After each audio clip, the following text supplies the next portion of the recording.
Hello guys, welcome back po sa aking channel. For today's video ay gagawa na naman tayo ng A31 na charging po yan mga kamaster.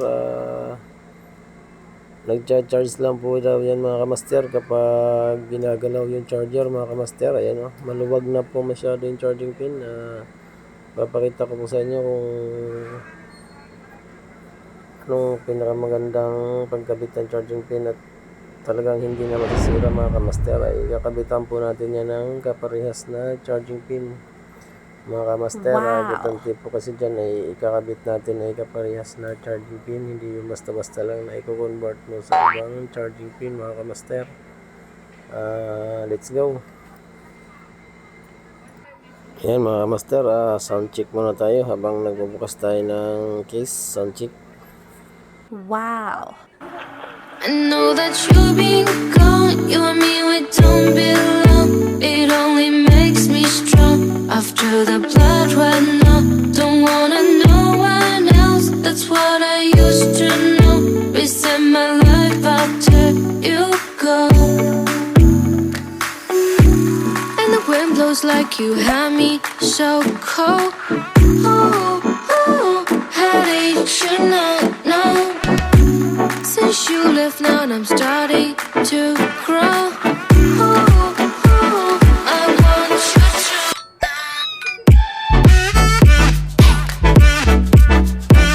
Wow.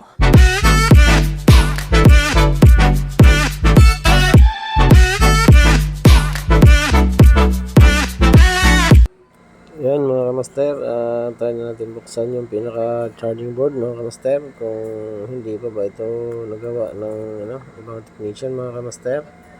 Sana ay lang to, sobrang kalumaan lang sana to para hindi tayo mahirapan mga kamaster.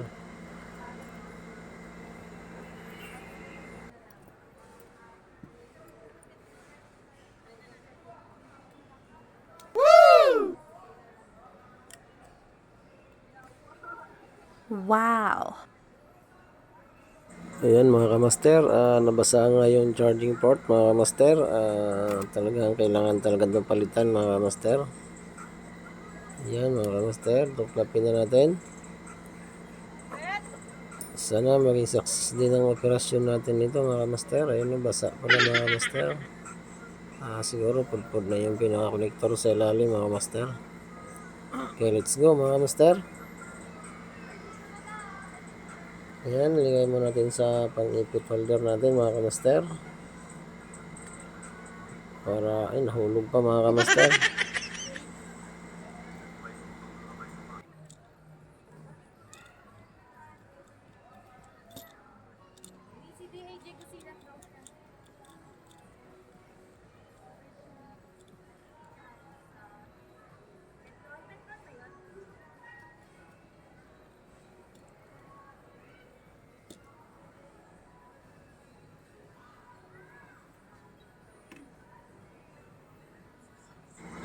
Yan mga kamaster, gamit natin na flux ay Amtic. Napakaganda po yan mga kamaster. Hindi po nakakasunod yan ng board. Hindi katulad ng ibang local na mga flux mga kamaster na minsan yung board lumulubo. Kaya pag gumamit tayo, kapag sanay na tayo sa hardware, wag na tayong gagamit ng local. Yan po, Amtic po ang gamit natin na flux mga kamaster. Napaka the best po yan gamitin mga kamaster. Yan, dahan-dahan lang po yung unit natin, 350 mga kamaster, para hindi madadamage yung pinaka charging board mga kamaster. Yan, okay, tanggal na agad mga kamaster. Yan.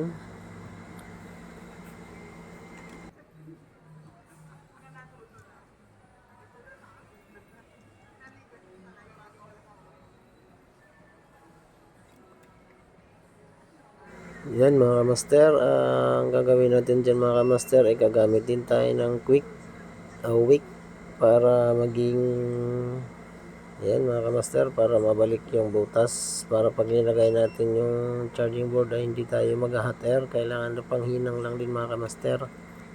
Yan, bali may mga butas po yan mga kamaster. Higupin dyan ng wick natin na soldering wick. Yan mga kamaster.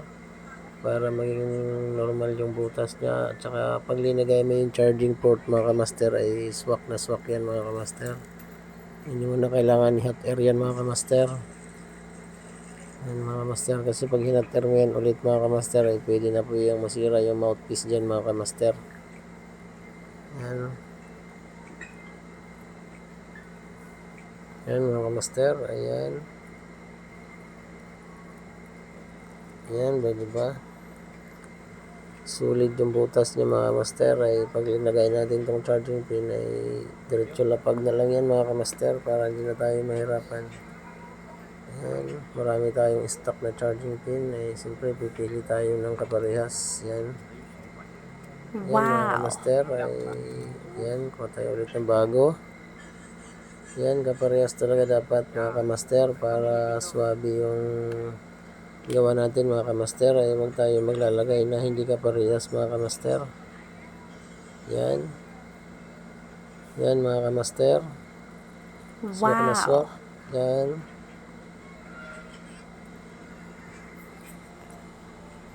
Yan, lapat na natin sa charging board. Yan, kaparehas talaga. Yan mga kamaster. Yan. Sureball na yan mga kamaster. Sana maging tayo success ulit sa operasyon natin mga kamaster. Wow! Yan mga kamaster ay hinang na natin. Yan, sa likod mo natin ihinang sa may bandang yan, sa gilid ng charging pin. Yan mga kamaster. Yan. Para safe yung charging board natin mga kamaster. Yan. Napakasimple lang yan mga kamaster kasi malalaki ang linya niyan ng charging port sa likod mga kamaster. Yan yung mga kamaster. Swabing swabe yung kapit. Yan, lagyan natin ang tingga sa likod. Sa mga gusto palang magpagawa niyan mga kamaster para makalibre kayo ng charging port, kung mayroon kayong ipapagawang LCD o may problema yung charging port yung mga kamaster ay free na po yan, wala nang bayad mga kamaster. Basta dalawa ipapagawa nyo mga kamaster o nagpagawa kayo ng bukod na LCD o mayroon kayong sirang charging port yan. Wow! Yung mga ganyan sira mga kamaster ay free na po yan, wala nang bayad. Basta dito kayo magpagawa sa shop ko mga kamaster o mga customer ko, suki ko pala. Kung nabasa mo man tong video na to o napanood mo, subscribe mo ako, punta ka sa shop ko. Pag may ganito kang sira, pag may pinagawa kang LCD ay free na po yan mga customer, suki. Kung mayroon ka man ganyan, punta ka lang sa shop ko. Free ko na yung charging port kapag may sira yung phone nyo.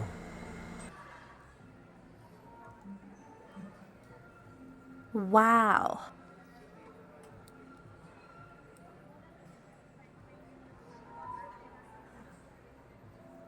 Ayun mga kamaster, sound check muna tayo, sound check.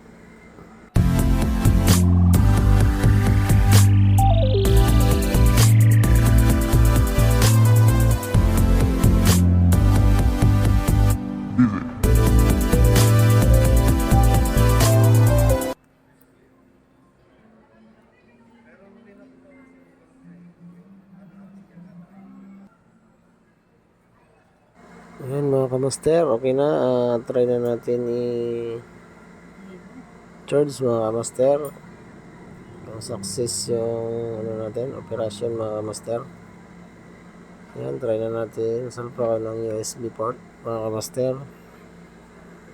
Ayan mga kamaster. Ayan, charging po mga kamaster. Kung saan na siyang nag-on. Success mga kamaster. Ayun, charging na po. Wow! Ginagidlat na mga kamaster.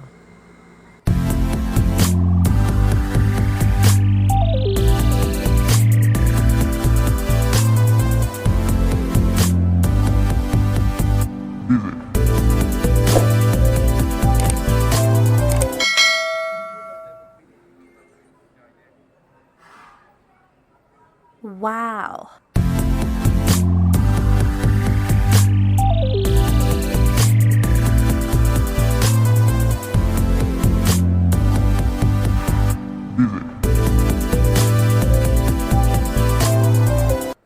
Ayan, okay na mga kamaster. Success na yung operasyon natin sa charging pin mga kamaster. Ayan, try natin ilock ulit. Charge natin ulit. Ayan mga kamaster, success. Wow. Ayan mga kamaster, success na tayo. Next video vlog tayo ulit mga kamaster. Ayan, try na natin isarado mga kamaster.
Mga kamaster, ayan, okay na.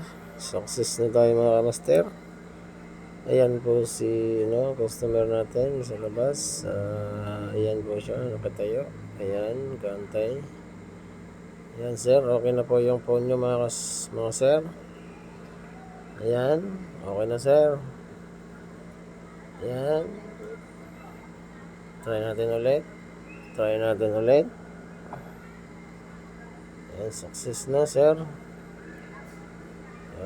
Okay na to, success na. Charging ulit. Up ulit. Charging, yes.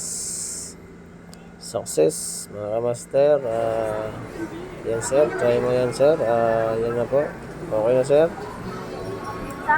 Sige sir, balik ka ulit sa sunod. Sana bumalik ka. Yan. Charge niya.